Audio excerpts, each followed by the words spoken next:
ഈയിടെ assistant director ഒന്നാം പ്രതിയായ കൈക്കൂലി കേസിൽ പരാതിക്കാരനെ ഭീഷണിപ്പെടുത്തി സമ്മർദ്ദത്തിലാക്കാൻ നീക്കവുമായി ഇഡി.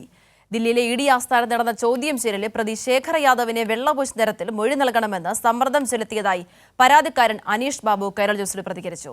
ഇഡിയുടെ മുഖഛായ സംരക്ഷിക്കാനാണ് ശ്രമമെന്നും തനിക്ക് ജീവഭയമുണ്ടെന്നും അനീഷ് ബാബു പറയുന്നു. സമഗ്രമായ ചിത്രം സ്വാതി നൽകും ദില്ലിയിൽ നിന്നും. Athira, ED. Assistant director Shekhar Kumar ഉൾപ്പെട്ട കൈക്കൂലി കേസിലാണ് അത് നൽകിയിട്ടുള്ള കേസിലെ പരാതിക്കാരനായിട്ടുള്ള വ്യവസായി കശുവണ്ടി വ്യവസായി അനീഷ് ബാബുവിനെ ഇ.ഡിയുടെ ആസ്ഥാനത്തേക്ക് വിളിച്ചു വരുത്തി ഏകദേശം 10 മണിക്കൂറോളം ചോദ്യം ചെയ്തത്. എന്നാൽ ചോദ്യം ചെയ്യലിൽ മുഴുവൻ തന്നെ സമ്മർദ്ദത്തിലാക്കാനും അതോടൊപ്പം തന്നെ ഭീഷണിപ്പെടുത്തിക്കൊണ്ട് ഈ കേന്ദ്ര സർക്കാരിന്റെ അന്വേഷണ ഏജൻസിയായിട്ടുള്ള ഇ.ഡിയുടെ മുഖഛായ സംരക്ഷിക്കുവാനും അത്തരത്തിൽ ഈ പ്രതിയായിട്ടുള്ള ഒന്നാം പ്രതി ചേർത്തിട്ടുള്ള ഇ.ഡി. അസിസ്റ്റന്റ് ഡയറക്ടർ ശേഖർ കുമാറിനെ വെള്ളപൂശാനുമുള്ള അത്തരത്തിലുള്ള മൊഴികൾ നൽകണമെന്ന് തന്നെ കൂടുതൽ സമ്മർദ്ദത്തിലേക്കാക്കുന്നു എന്നുള്ള പ്രതികരണമാണ് ഇന്ന് അനീഷ് ബാബു നടത്തിയിട്ടുള്ളത്.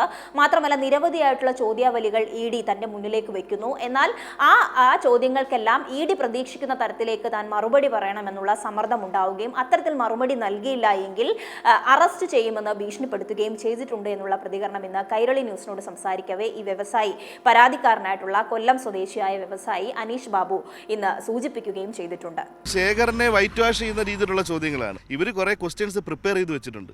ആ ക്വസ്റ്റ്യൻസിന്റെ അടിസ്ഥാനത്തിലാണ് ചോദിച്ചത്. നമ്മൾ ഇങ്ങനെ ഒന്നും ചെയ്യരുതെന്നുള്ള കോർട്ട് ഓർഡറല്ലേ, എന്നിട്ട് രാത്രി ഇങ്ങനെ പിടിച്ചിരുത്തുന്നത് വയലേഷൻ അല്ലേ എന്ന് ചോദിച്ചപ്പം പറഞ്ഞാൽ അവർക്ക് അങ്ങനെ ഒരു വയലേഷനും ഒന്നുമില്ല.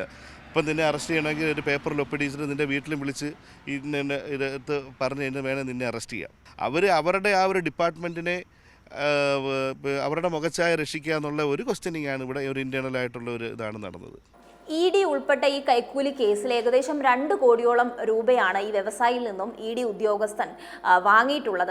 ഇതിന് സാധൂകരിക്കുന്ന തെളിവുകളടക്കം വിജിലൻസ് ശേഖരിക്കുകയും അന്വേഷണം പുരോഗമിക്കുകയും ചെയ്യുന്ന ഘട്ടമാണ്. എന്നാൽ ഈ വിജിലൻസിന്റെ അന്വേഷണത്തോട് ഇ.ഡി സഹകരിക്കാതിരിക്കുകയും സമൻസ് അയച്ചിട്ടും ഹാജരാകുകയും ചെയ്യാത്ത സാഹചര്യത്തിൽ കൂടിയാണ് ഇപ്പോൾ ഈ പരാതിക്കാരനെ അടക്കം സമ്മർദ്ദത്തിലാക്കിക്കൊണ്ട് ഈ കേസ് അട്ടിമറിക്കുവാനും ഈ കേസിൽ നിന്നും തടിയൂരുവാനുള്ള ശ്രമം ഇപ്പോൾ കേന്ദ്ര അന്വേഷണ ഏജൻസി ായിട്ടുള്ള ഇ.ഡി നടത്തുന്നത്. ബി.ജെ.പിയുടെ കീഴിൽ കുറെ നാളുകളായി ഇത്തരത്തിൽ പ്രതിപക്ഷങ്ങൾ ഭരിക്കുന്ന സംസ്ഥാന നേതാക്കളെ അടക്കം പ്രതികളാക്കിക്കൊണ്ട് ഇ.ഡി പല നടപടികളും മുന്നോട്ട് പോകുന്ന ഘട്ടത്തിൽ കൂടിയാണ് ഇ.ഡിക്ക് തന്നെ ഇത്തരത്തിലൊരു കുരുക്ക് വരുന്നത്. എന്നാൽ ഇതിനോടൊക്കെ തന്നെയും മുഖം തിരിഞ്ഞൊരു സമീപനം ബി.ജെ.പി സർക്കാരിന്റെ ഭാഗത്തു നിന്നുണ്ട്. അതോടൊപ്പം തന്നെയും ഈ കേസുമായി ബന്ധപ്പെട്ട് ആദ്യ ഗഡുവായിട്ടുള്ള 2 ലക്ഷം രൂപ കൊടുക്കുന്ന സാഹചര്യത്തിൽ തന്നെയാണ് ഇദ്ദേഹത്തെ ഇ.ഡി ഉന്നത ഉദ്യോഗസ്ഥനെ അടക്കം പിടികൂടുകയും ചെയ്യുന്നത്. എന്നാൽ ഈ വിജിലൻസ് അന്വേഷണം ഇപ്പോൾ പുരോഗമിക്കുകയും ആ കേസ് അട്ടിമറിക്കുവാൻ വേണ്ടി പരാതിക്കാരനെതിരെ കേസ് എടുത്തുകൊണ്ട് പരാതിക്കാരനെ സമ്മർദ്ദത്തിലാക്കിക്കൊണ്ട് ഈ കേസ് അട്ടിമറിക്കുവാനുള്ള ശ്രമങ്ങൾ തുടരുകയാണ്.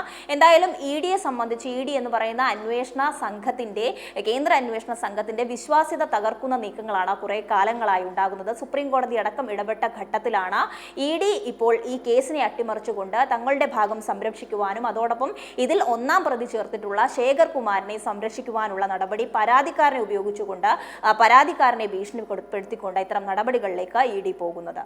ആതിര. ശരി, വ്യക്തമാണ്. സ്വാതി സന്തോഷാണ് വിവരങ്ങൾ നൽകിയത്.